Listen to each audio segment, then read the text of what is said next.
درود شریف پڑھیے سبھی حضرات۔ اللہم صلی علی محمد۔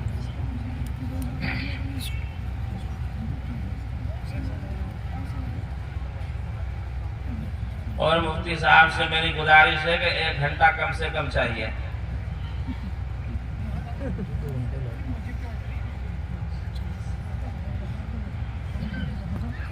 الحمد لله نحمده ونستعينه ونستغفره ونؤمن به ونتوكل عليه ونعوذ بالله من شرور أنفسنا ومن سيئات أعمالنا من يهده الله فلا مضل له ومن يضلله فلا هادي له ونشهد أن لا إله إلا الله وحده لا شريك له ونشهد أن سيدنا ومولانا محمدا عبده ورسوله أما بعد وقد قال الله تبارك وتعالى في القرآن الكريم والفرقان الحميد أعوذ بالله من الشيطان الرجيم بسم الله الرحمن الرحيم أفحسبتم أنما خلقناكم عبثا وأنكم إلينا لا ترجعون وقال في موضع آخر وما خلقت الجن والإنس إلا ليعبدون وقال النبي صلى الله عليه وسلم خيركم من تعلم القرآن وعلمه أو كما قال عليه الصلاة والسلام۔ برادران اسلام، معزز سامعین اور حاضرین مجلس، اس سے قبل کہ میں اپنی معروضات کو پیش کروں، سب سے پہلے میں اس وحدہ لا شریک کا لاکھ لاکھ شکریہ ادا کرتا ہوں کہ جس نے مجھے اس قابل بنایا کہ کچھ دینی باتیں میں آپ حضرات تک پہنچاؤں، اور اس کے بعد وہ 4 ہیرے جن کو حضرت اقدس مولانا یونس صاحب رحمت اللہ علیہ آپ کو دے کر گئے ہیں۔ 4 ہیروں سے مراد 3 بھائی اور 1 بہنوئی، حضرت مفتی ذوالفقار احمد صاحب دامت برکاتہم العالیہ اور ان کے 2 برادر، اور حضرت مولانا افتخار الحسن صاحب دامت برکاتہم العالیہ، حضرت اقدس مرحوم مولانا یونس رحمت اللہ علیہ کے یہ 4 ہیرے جو آپ کو دے کر گئے ہیں، ان حضرات کا تہ دل سے مشکور ہوں، جن کے اخلاق میں کمی نہیں، جن کے کردار میں کمی نہیں، جن کے معاملات میں کمی نہیں، جن کی محنت میں کمی نہیں۔ آج یہ اتنا بڑا ادارہ جس کو مصباح الظفر کا سے نام رکھا گیا، حضرت اقدس اللہ کو پیارے ہو گئے، یہ 4 ہیرے بچے ہیں جو اس کو لے کر چل رہے ہیں۔ ڈھکے والوں، قدر کرو ان کی، محبت کرو ان سے، اور چوم لو ان کی پیشانیوں کو کہ یہ آپ کے یہاں رہ کر کس قدر کی محنتوں کے اندر مشغول ہے۔ کوئی آپ حضرات سے ذرا پوچھے یہ اکابر کہاں کہاں کا سفر کرتے ہیں، کوئی بمبئی جاتا ہے اپنی جان کو ہتھیلی پہ رکھے اس گرما گرم ماحول میں جہاں آپ دیکھ رہے ہیں، کوئی بمبئی کا سفر کرتا ہے، کوئی اتراکھنڈ پہنچتا ہے، کوئی کہیں جاتا ہے، کوئی کہیں جاتا ہے، صرف اس لیے کہ یہ لگایا ہوا پودا ان کے والد محترم کا یہ پھولے پھلے، اس میں حافظ پیدا ہو، اس میں قاری پیدا ہو، اس میں عالم پیدا ہو، اس میں مفسر پیدا ہو، اس میں محدث پیدا ہو، صرف اس لیے یہ 4 کے 4 ہیرے اسی کام میں لگے ہوئے۔ ان حضرات کا آپ حضرات شکریہ ادا کریں اور ان حضرات سے محبت کرنے والے بنیں کہ یہ اکابر کہاں سے چل کر ان کے والد محترم تشریف لائے، اپنے وطن کو چھوڑا، اپنے بھائی بہنوں کو چھوڑا، اپنے جو ہے عرصت کو چھوڑ کر آپ کے ڈھکے میں تشریف لائے اور کس قدر محنت کی کہ اتنا بڑا ادارہ قائم کر دیا جس میں مشکات تک اور دورے تک تعلیم ہونے لگی۔ اور اس کے بعد ہمارے مشفق و محترم جناب حضرت الحاج مولانا مفتی محمد خورشید انور صاحب دامت برکاتہم العالیہ، یہ وہ قیمتی ہیرا ہیں، خدا کی قسم ان سے فیض حاصل کر کے تو دیکھو، اگر تمہاری زندگی نہ بدل جائے تو کہنا، اگر زندگی نہ بدل جائے تو کہنا۔ انہوں نے، ان کے والد محترم آئے، پھر انہوں نے کام شروع کیا۔ آج خانقاہ میں اللہ اللہ کی ضربیں لگ رہی ہیں، جہاں دلوں کے زنگ کو اتارا جاتا ہے، جہاں دلوں کی صفائی کی جاتی ہے، وہ خانقاہ کہاں ہے؟ آپ کے حسن پور کے اندر۔ میرا دوستو، ان حضرات کا آپ شکریہ ادا کریں۔ بہرحال یہ ہمارے اور بھی اکابرین اسٹیج پر تشریف فرما ہیں اور کمیٹی کے ذمہ دار حضرات بھی اسٹیج پر تشریف فرما ہیں۔ ان سبھی حضرات کا تہ دل سے مشکور ہوں کہ مجھے یہ موقع عنایت فرمایا کہ کچھ دینی باتیں آپ حضرات تک پہنچائی جائے۔ بس مختصر بات کروں گا، وقت بھی کم دیا گیا ہے اور میری طبیعت بھی ٹھیک نہیں ہے۔ یہ مارچ کا پورا مہینہ جلسوں میں نکلتا ہے۔ اس مارچ کے پورے مہینے میں جلسے کبھی دن میں کبھی رات میں یہ کام چلتا رہتا ہے۔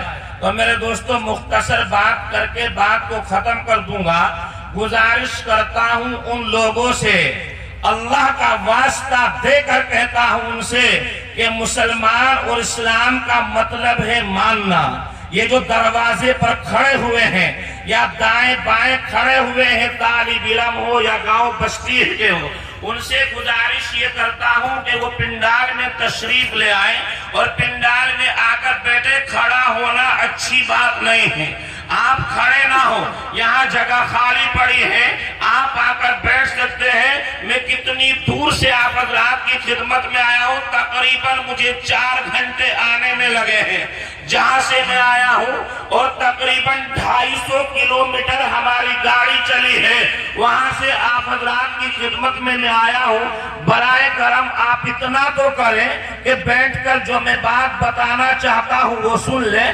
اس لیے گیٹ پر جو حضرات کھڑے ہیں اور میری آواز ان کے کانوں سے ٹکرا رہی ہے، وہ برائے کرم پنڈال کے اندر تشریف لے آئیں۔ مختصر بات کر کے بات کو ختم کر دوں گا۔ بہرحال میں نے قرآن کریم کی آیت پڑھی، اس کو سنیے۔ اللہ کیا فرماتا ہے اس میں؟ اللہ نے فرمایا اَفَحَسِبْتُمْ أَنَّمَا خَلَقْنَاكُمْ عَبَثًا وَأَنَّكُمْ إِلَيْنَا لَا تُرْجَعُونَ۔ لوگوں، کیا تمہارا یہ گمان ہے، کیا تم یہ سمجھتے ہو کہ ہم نے تم کو دنیا کے اندر خامخواہ بغیر کسی مقصد کے پیدا کر دیا ہے؟ وَأَنَّكُمْ إِلَيْنَا لَا تُرْجَعُونَ۔ اور کیا تم یہ سمجھتے ہو کہ تم ہمارے پاس دوبارہ نہیں لوٹائے جاؤ گے؟ ایسا سمجھنا غلط ہے، غور کرنا میری بات پر۔ اللہ نے قرآن کریم کے اندر ارشاد فرمایا وَمَا خَلَقْتُ الْجِنَّ وَالْإِنسَ إِلَّا لِيَعْبُدُونَ، کہ ہم نے انسان اور جنات کو دنیا کے اندر اپنی عبادت کے لیے پیدا فرمایا۔ اس لیے پیدا کیا؟ بولو، عبادت کے لیے۔ بہت مختصر بات، یہ انسان کہاں سے آیا، پھر اللہ نے اس سے کیا وعدہ لیا، پھر یہ دنیا کے اندر آ کر کیا کرنے لگا، یہ 3 باتیں غور سے سنیے۔ کہاں سے آیا یہ انسان؟ اللہ نے سب سے پہلے حضرت آدم کو پیدا کیا. آدم کو پیدا کرنے کے بعد پھر اللہ نے آدم کی پیٹھ پر ہاتھ پھیرا, جس سے تمام کی تمام روحیں جو قیامت تک دنیا کے اندر آنے والی تھی, جن میں بھی تھا, آپ بھی تھے, انبیاء, صحابہ, شہداء, صلحاء, سب کے سب موجود تھے. سب کو اللہ نے پیدا کیا آدم کی پیٹھ پر ہاتھ پھیر کر. اور کیسے؟ جیسے ایک چھوٹی سی چیونٹی ہوتی ہے انسانی شکل میں. پھر اللہ پاک نے ان تمام کی تمام روحوں کو یکجا جمع کیا, ایک جگہ اکٹھا کیا. اکٹھا کرنے کے بعد میرے رب نے کہا, قرآن کہتا ہے, اللہ نے کہا, الست بربکم, کیا میں تمہارا رب نہیں ہوں؟ جتنی روحیں موجود تھی قیامت تک دنیا کے اندر آنے والی تھی, ان سب روحوں نے مل کر ایک زبان ہو کر یہ کہا, بلا قالوا بلا وربنا, کیوں نہیں آپ ہمارے رب ہیں, کیوں نہیں آپ ہمارے رب ہیں. میرے دوستو, ایمانداری سے بتاؤ, جب ہم سب نے اللہ وحدہ لا شریک کے سامنے وعدہ کیا, عہد و پیمان کیا, اقرار کیا, اے اللہ تو ہمارا رب ہے, تو ہمارا پالنہار ہے, تو بتاؤ دنیا کے اندر آ کر ہمیں رب چاہی زندگی گزارنی چاہیے یا من چاہے؟ بولو کیسی؟ رب چاہیے. اور ہماری زندگی کیسی گزر رہی ہے؟ من چاہیے. تھوڑا سا گرم پانی منگا دو, گرم پانی تھوڑا سا. کیسی زندگی گزر رہی ہے؟ من چاہی. آج ہم من چاہی زندگی گزار رہے ہیں, اسی لیے پریشانیاں آ رہی ہیں. اللہ کے نبی کا فرمان, آپ نے فرمایا, اعمالکم امالکم, تمہارے اعمال تمہارے حاکم ہیں, جیسے عمل کرو گے اللہ ایسے ہی حاکموں کو مسلط فرما دے گا. عمل اچھے ہوں گے تو حاکم اچھے آئیں گے, عمل خراب ہوں گے, برے ہوں گے تو ظالم اور جابر حکمرانوں کو اللہ پاک مسلط فرما دے. حالات ہمارے سامنے ہیں, حالات ہمارے سامنے ہیں میرے دوستو. اسی لیے نبی کی حدیث آپ نے فرمایا, اعمالکم امالکم, تمہارے اعمال تمہارے حاکم ہیں, جیسے عمل کرو گے اللہ ایسے ہی حاکموں کو مسلط فرمائے. عمل اچھے ہوں گے تو حاکم اچھے آئیں گے, عمل خراب ہوں گے, برے ہوں گے تو ظالم اور جابر حکمرانوں کو اللہ پاک مسلط فرما دے گا. حالات ہمارے سامنے ہیں, اس لیے میرے دوستو ضرورت اس بات کی ہے کہ نبی کا طریقہ اپنائیں, رسول اللہ کی سنتوں کو اختیار کریں, اللہ کے احکام کو اپنائیں. آج امت کا کیا حال ہے, آج امت کہاں چلی جا رہی ہے, آج امت گمراہی کے دہانے پر ہے.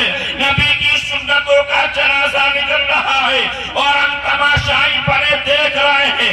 مسلمانوں یاد رکھو, قرآن کریم پڑھو, علماء بیٹھے ہیں, ہمارے اکابر بیٹھے ہیں, ان سے پوچھو, یہ تفسیر بتائیں گے, یہ ترجمہ بتائیں گے. خدا کی قسم اللہ نے قرآن کریم کے اندر پہلی امتوں کا ذکر کیا ہے. حضرت موسیٰ کی قوم کا ذکر ہے, حضرت نوح کی قوم کا ذکر ہے, حضرت لوط کی قوم کا ذکر ہے, حضرت ہود کی قوم کا ذکر ہے. یہ وہ قومیں تھی, انہوں نے اپنے وقت کے نبی کی بات کو نہیں مانا, اللہ کے احکام کو نہیں مانا, تو اللہ نے عذاب کو نازل فرمایا. حضرت موسیٰ برابر قوم کو سمجھاتے رہے, غور کرنا میری بات پر, قوم کو سمجھاتے رہے, قوم نہیں مانی. قرآن کہتا ہے وَكُونُوا قِرَدَةً خَاسِئِينَ, اور ہم نے ان کو ذلیل بندر بنا ڈالا. قرآن کہتا ہے حضرت نوح برابر تبلیغ کرتے رہے 950 سال, 950 سال, چھوٹا موٹا عرصہ نہیں ہوتا مسلمان. قوم نہیں مانی. حضرت نوح نے اپنے ہاتھوں کو فضا میں اٹھایا اور کہنے لگے فَدَعَا رَبَّهُ أَنِّي مَغْلُوبٌ فَانتَصِرْ, اے میرے رب میں بے بس ہو گیا ہوں, میری مدد فرما. اسی طرح حضرت لوط کی قوم کے اوپر اللہ نے پتھروں کی بارش برسائی، حضرت شعیب کی قوم پر اللہ نے آگ کی بارش برسائی، حضرت صالح کی قوم پر ہوا کا عذاب آیا۔ یہ وہ قومیں تھی جو اپنے نبی کی بات کو نہیں مانتی تھی، اللہ کے احکام کو نہیں مانتی تھی، نبی بد دعا کرتے تھے، نبی نے بد دعا کی۔ حضرت موسیٰ کی قوم کو اللہ نے بندر بنایا، حضرت نوح کی قوم کو اللہ نے سمندر کے عذاب نازل فرمایا، حضرت لوط کی قوم پر اللہ نے پتھروں کی بارش برسائی۔ ڈکے والوں، پوچھنا یہ چاہتا ہوں، یہ امت وہ امت ہے جس کو اللہ نے قرآن کریم میں بہترین امت کہا ہے، کنتم خیر امہ اخرجت للناس تأمرون بالمعروف وتنہون عن المنکر۔ تم بہترین امت ہو، تمہیں لوگوں کے لیے چنا گیا ہے اس لیے کہ تم بھلائی کا حکم کرتے ہو اور برائی سے روکتے ہو۔ مسلمانوں، پوچھنا یہ چاہتا ہوں، مجھے بتائے یہ امت جو محمد رسول اللہ صلی اللہ علیہ وسلم کی امت ہے، یہ نبی کے طریقے کے مطابق کتنی زندگی گزار رہی ہے؟ ذرا سوچیں، ہم کتنا وقت نبی کی سنتوں کے مطابق گزار رہے ہیں، ہم کتنا اللہ کے احکام کے مطابق گزار رہے ہیں۔ آج ہمارے معاشرے کا کیا حال ہے مسلمانوں؟ ایک چھوٹی سی بات لیجیے، شادیاں ہم سب کرتے ہیں، سب کے یہاں شادیاں ہوتی ہیں، مسلمانوں آج ہمارے شادیوں کا کیا حال؟ اللہ کے نبی نے فرمایا اولم ولو بشاتی، ولیمہ کرو اگرچہ بکری کا کیوں نہ ہو، آج ولیمے سے شریمہ ہم نے بنایا، کھڑے کھڑے کھانا کھلانا، ایک دوسرے پر تان و تشریح کرنا، اور جب خود کا نمبر آتا ہے مسلمانوں پھر ہمارا وہی حال۔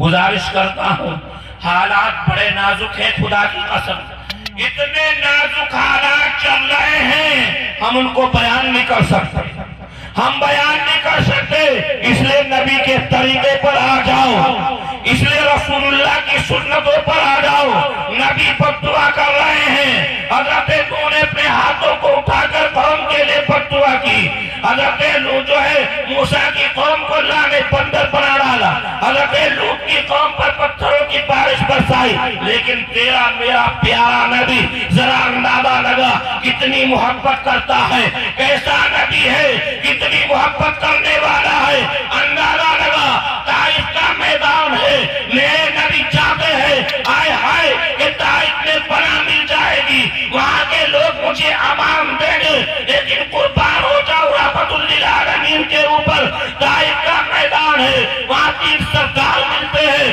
تینوں سردار اپنی الگ الگ باتیں کہتے ہیں، اللہ کے نبی مایوس ہو جاتے ہیں، مایوس ہو کر چلتے ہیں، چلے جا رہے ہیں، آوارہ قسم کے لڑکے آپ کے پیچھے لگ گئے، کوئی پتھر مارتا ہے، ارے کوئی ڈیرا مارتا ہے، نبی مایوس ہے، آپ پھر جاتے ہیں، آپ کے دونوں پیر دونوں ڈالیں خون سے تر ہو گئے ہیں، اللہ کا نبی بیٹھا ہوا ہے، رحمت خداوندی جوش میں آتی ہے، اللہ کہتا ہے جبرائیل جا میرا محبوب غمگین ہے، جا میرا محبوب مایوس ہے، جبرائیل آتے ہیں، جبرائیل کہتے ہیں اے اللہ کے نبی اگر حکم ہو تو ان تمام کے تمام کو ان پہاڑوں کے برابر میں ان کے بیچ میں لے کر ان کو مشل ڈالوں، ان کو ختم ڈال کر ڈالوں۔ اللہ کا نبی رحمت للعالمین ہے، انہوں نے نوح کی طرح نہیں کہا، انہوں نے موسیٰ کی طرح نہیں کہا، انہوں نے لوط کی طرح نہیں کہا، وہ رحمت للعالمین میرا اور آپ کا پیارا نبی کہتا ہے اے جبرائیل اگر یہ ایمان نہ لائے تو ان کی نسل ایمان لائے، ان کی نسل ایمان کے اندر داخل ہو جائے گی۔ مسلمانوں آج ہمارا کیا حال ہے؟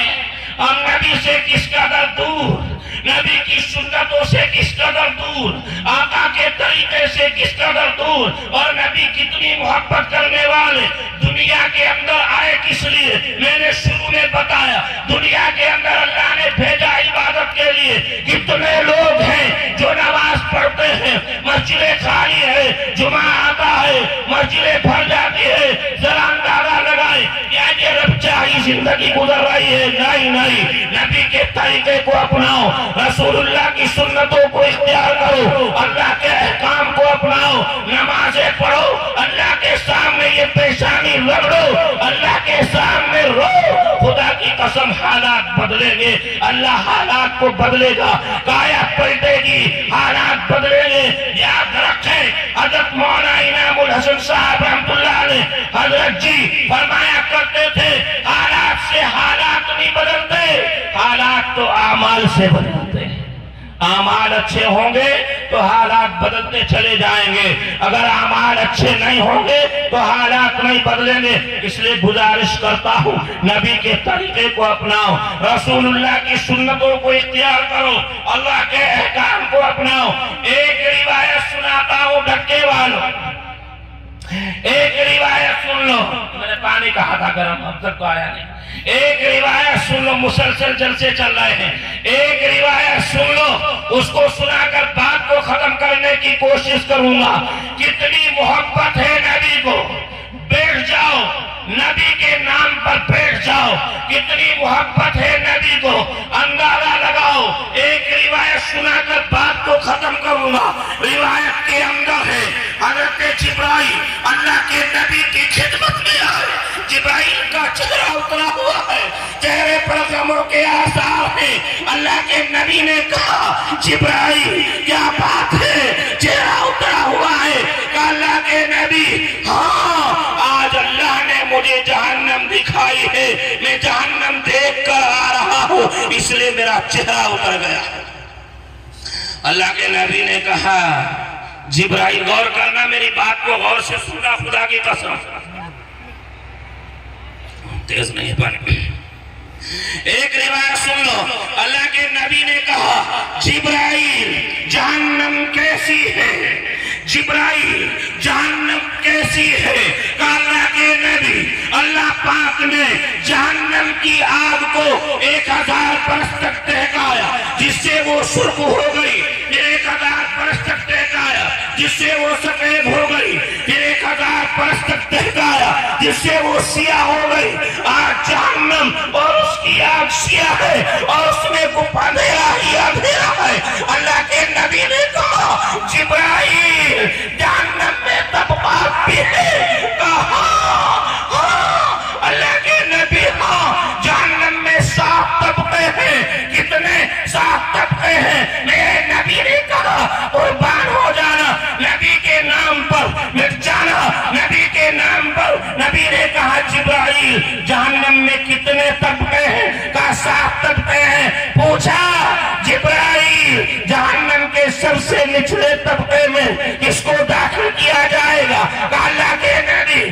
جہنم کے سب سے نچلے طبقے میں منافق کو ڈالا جائے گا. قرآن کہتا ہے، علماء بیٹھے ہیں، ان المنافقین فی الدرک الاسفل من النار، جہنم کے نچلے طبقے میں منافق کو ڈالا جائے گا. اس کے بعد فرمایا مشرک کو، پھر فرمایا مجوسی کو، پھر فرمایا ابلیس اور اس کے ساتھیوں کو، پھر فرمایا یہودی کو، پھر فرمایا نصارہ کو.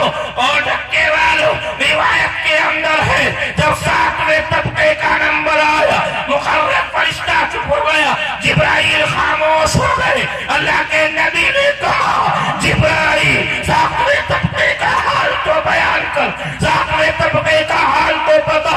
کہا اللہ کے نبی 7ویں طبقے کا حال مت پوچھو. کہا نہیں بیان کر. فرمایا اللہ کے نبی جہنم کے 7ویں طبقے کے اندر آپ کی امت کے گنہگار لوگوں کو داخل کیا جائے. کس کو؟ محمد الرسول اللہ صلی اللہ علیہ وسلم کے امت کے مسلمان. میرے دوستو غور کرنا، خدا کی قسم مٹ جانا نبی پر. نبی نے جب یہ بات سنی آپ خاموش ہو گئے، کسی سے کوئی بات نہیں کرتے، بس مسجد نبوی میں جاتے ہیں، نماز پڑھتے ہیں، حجرے میں تشریف لے آتے ہیں. ایک دن گزرا، 2 دن گزرے، تیسرا